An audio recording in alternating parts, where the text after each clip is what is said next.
पूर्व में किया है वो तो उसको मिलेगा, वर्तमान में नहीं कर रहा है, लेकिन धर्म ना करते हुए भी परिणामों में यदि शांति है, निर्मलता है, तो भी पुण्य का बंध होता है। पुण्य के बंध दो प्रकार के होते हैं। एक सामान्य पुण्य बंध जो निरंतर जीव बंद करता रहता है।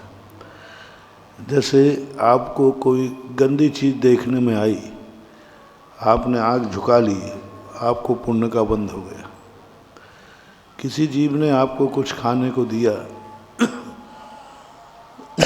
वो अभक्ष था, शराब पीने को कहा, आपने मना कर दिया, उस समय आपको पुण्य का बंध हो गया। किसी को आपको क्रोध आ रहा था, लेकिन आपने क्रोध करना बंद कर दिया। कोई रास्ते में पड़ा हुआ था, उसको उठाकर आपने सहारा दे दिया, सहारा देने का भाव आ गया, पुण्य का बंध हो गया। कोई पशु, कोई भिखारी को आपने सहयोग कर दिया, पुण्य का बंध हो गया। पुण्य बंध व्यक्ति निरंतर करता रहता है, 24 घंटे। व्यक्ति सामान्य पुण्य का बंध सबसे ज़्यादा करता है। नाम कर्म की प्रकृतियों में पुण्य पाप ज़्यादा आते हैं, सबसे ज़्यादा व्यक्ति पुण्य कर्म को मानता है, सबसे ज़्यादा। क्योंकि 24 घंटे व्यक्ति पाप कर नहीं सकता, क्रोध कर नहीं सकता, कहीं ना कहीं तो क्षमता भाव रखता है, शांति भाव रखता है। इसलिए मनुष्यों में खास तौर से जीव पुण्य का बंध निरंतर ज़्यादा करता है। अब वो पाप कर्म का बंध जो धर्म का छोड़ने से होता है, वो संसार की अपेक्षा से, परमार्थ की अपेक्षा, देवसात गुरु से जो पुण्य बंध होता है, उससे परमार्थ की सिद्धि होती है और एक्स्ट्रा कमाई है।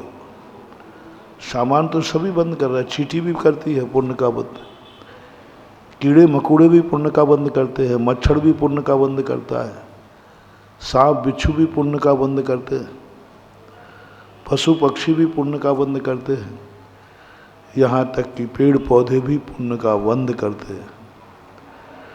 पेड़ पौधे, जल, एक इंद्रिय जीव को भी 7 आदि प्रकृतियों का बंध होता है।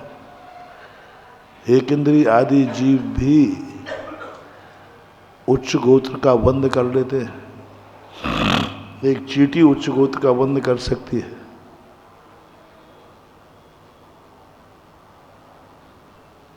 एक निगोदिया जीव उच्च गोत्र का बंध करके उच्च गोत्र में उत्पन्न हो जाता है। पूज्यवर जिनसेन स्वामी ने महापुराण में 923 पुत्र निगोद में थे, और भरत चक्रवर्ती के आते ही उच्च गोत्री ही आते हैं। उन्होंने निगोद में उच्च गोत्र का बंध किया और यहाँ चक्रवर्ती के बेटे हो गए।